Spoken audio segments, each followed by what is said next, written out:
academic weighted, a measured an indicator. It was in around 1970.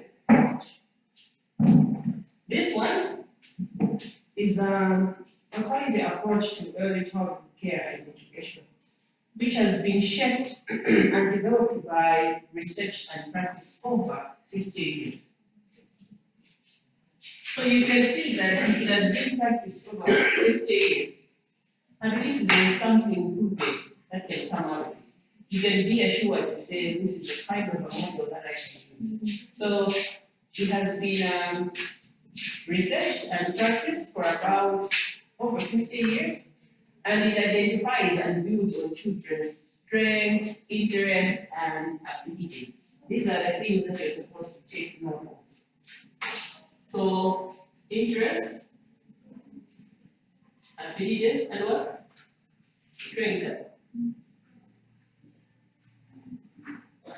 So what we are saying is, it identifies and builds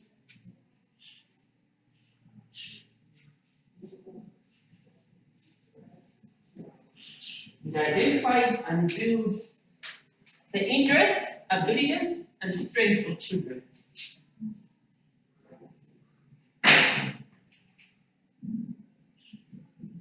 Okay, as a teacher in class, you can have a whole class of about 20 or 30. If you're very lucky, you can also have one class that's full of 50 students. But out of those students, you need to be able to know each one of them. You may not know each one of them, but what happens is that in a classroom, we've got 3 types of kids. There is a middle one who is the average one. Then there is one that is here. And there is a group that is also in this other category. So the average one, you may not know them, but these outliers, you will definitely know them. There is a group that does better, and there's a group that also is the worst. But the middle one, most of the times are very quiet. They are okay. They have got their problems, yes, but they perform average. The ones that are above everybody else, you will also be able to notice it. The ones that are also very below, you will also be able to know them. But anyway, say, you need to know their interests, abilities, and strength. So as you are in the quest of doing that, you will discover that you'll be able to know who is in your class. There are times you can have a child in class who is always having a 0, or if the highest mark they can get is about 20. If they get a 30, it's a year for them. But then when you take time to look at them, you will discover that they've got other abilities in them. There was a time I had a class. There was this other girl, very quiet. She never missed classes. Every day she was fine. Very quiet. But come exams, and she was writing everything. Come exams, she would, the highest she would get is 40. And very quiet. And every time I looked at her, she was kind of disturbing me. Then I started observing. I discovered that she's good at sewing. I don't know how I came to know about it, but I just called her one day to say, what do you do? And then she said, I can sew. The moment I just said that, the face lit up. I've never seen her smile. Why? Because I was talking about something that she's good at, right? So she lit up, she started smiling. I was like, okay, what have you so far done? Oh, I have made a dress for my mom, the skirt I'm wearing, I've made it myself. I have also made a shirt for my dad. I was like, okay, I'm going to give you a piece of cloth. I want you to make a skirt for me. So I gave her. A week later, she brings a skirt. And I wore the skirt in class and I told everybody, you know, the skirt I'm wearing, it was made by. And she was all smiling and all that. So I knew, much as she's going through the process of learning, but after she has finished, she's not going to be the kind that's going to be in an office. She has got other strengths and abilities. So she's just simply going to school. She's going to be a kind of teller who's going to write things that we can all read. We know how tellers write. But this one is going to be a teller that is going to write and will be able to read. Interest and strength. So this Dodge approach, it is a kind of approach that is going to identify whatever methods are stipulated in the Dodge approach. It is going to identify and not just identify, but build you on what the kids already have. So what is this? The interest of the child, the abilities, as well as the strength. So the central belief of high school, did I say what? The central belief of high school is that children construct their own learning.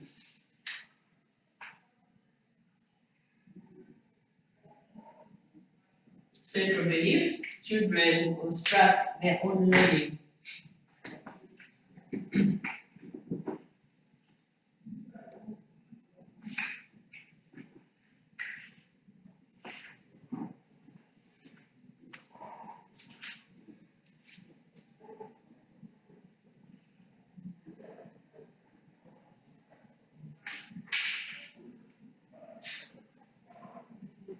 How do they construct their own learning? By doing and being actively involved. By doing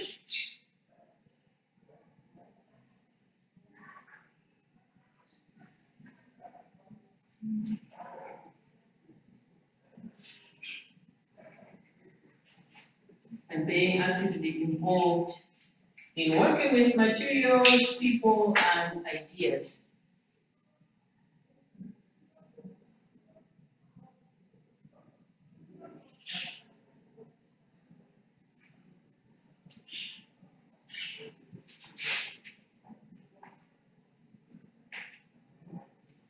By working with, by being actively involved in working with materials, people, and ideas.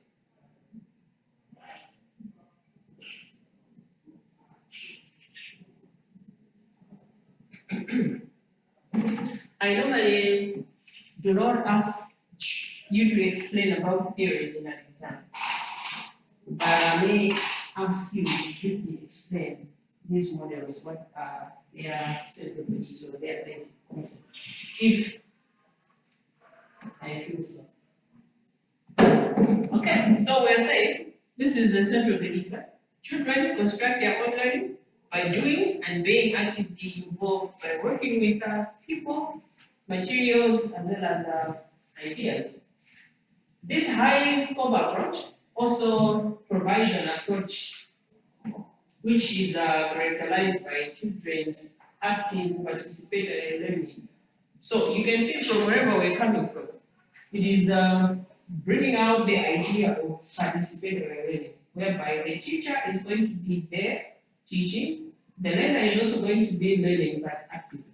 So the teacher and the learner, they are going to be doing things together. So we are saying it provides an approach characterized by children's active participatory learning.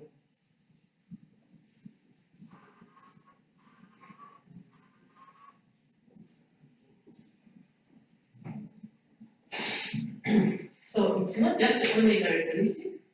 Apart from participatory learning, what other characteristics have you so far picked up? Participatory learning. What else?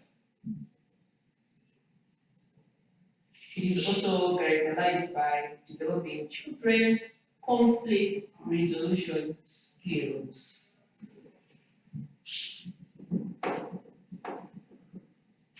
Developing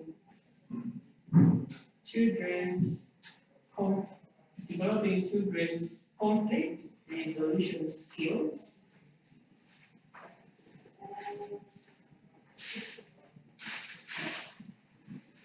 It is also characterized by plan, do, review process.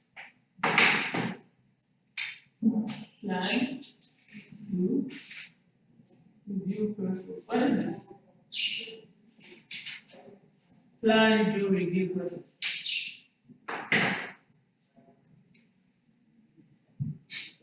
It is characterized by participatory learning, developing children's conflict and resolution skills. But again, it is also, it has got a plan, do, review process. So my question is, what do you understand by plan, do, review process?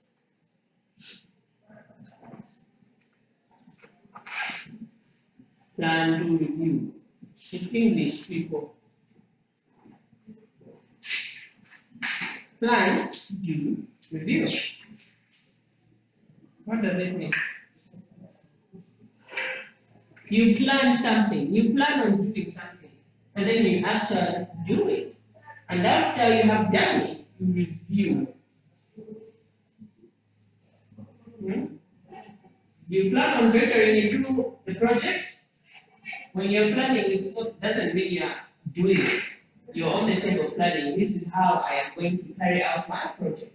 After planning, and then you venture into the doing. After you have done it, and then you go back to the table and review. How has the doing happened? Or how have I done? Is the performance okay? And so on and so forth. So, this one, high scope approach, encourages kids to plan, to review. This is one of the process, characteristics.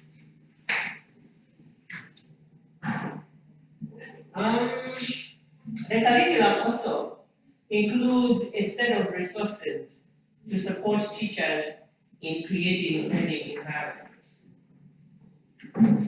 It also includes a set of resources to support teachers in creating learning environments.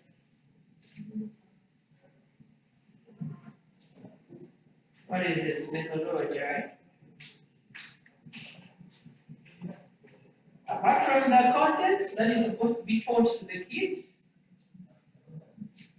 the curriculum also is going to come with some resources to support teachers in learning environments, in creating learning environments and experience that reflects curriculum's approach. So in other words, it is going to come with a teacher's guide.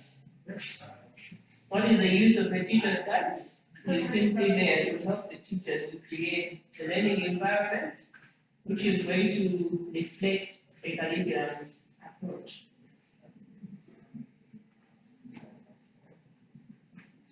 You look tired. Basic principles of high scope, or what are the basic principles that are supposed to be followed?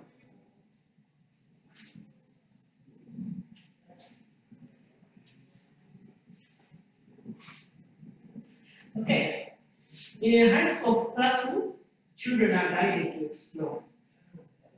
Children are guided to explore, interact,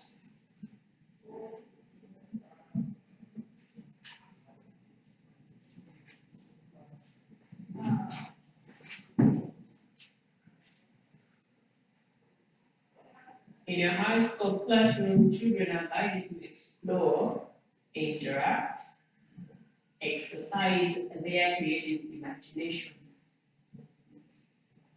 through purposeful play. So children are allowed to play around, but it's not just about playing. The kind of playing that takes place is the purposeful, directed play. Playing in order to get something at the end of the day. So another basic principle is that it is play-based. Play-based, P-L-A-Y, child-centered. Play-based, child-centered, and grounded in research.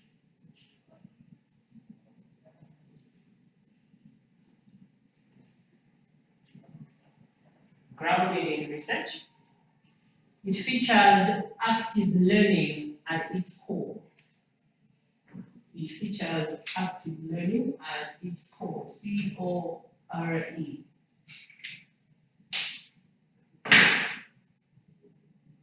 Have you learned a lot today? You don't look interested. It looks like I'm thinking to myself. Okay, well-prepared teachers support and extend each child's learning. Well-prepared teachers support and extend child's learning.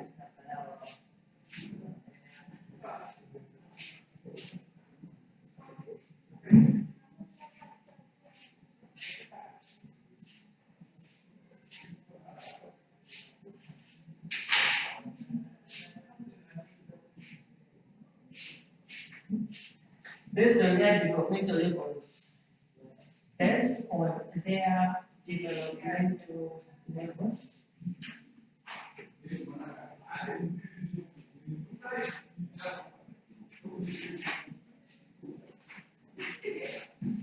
So children enter school ready and eager to learn.